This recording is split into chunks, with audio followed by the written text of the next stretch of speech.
তুমি কাদের গাফফার, তুমি জলিল জাব্বার, অনন্ত সীম তুমি রহিম রহমান। আল্লাহু আল্লাহু,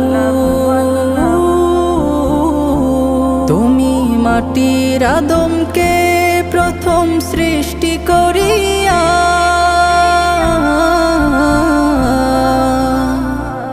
তুমি মাটির আদমকে প্রথম সৃষ্টি করিয়া ঘোষণা করিয়া দিলে শ্রেষ্ঠ বলিয়া।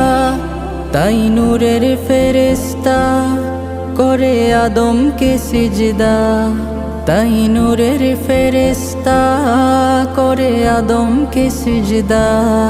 তুমি সবার চেয়ে দিলে মাটির মানুষকে সম্মান।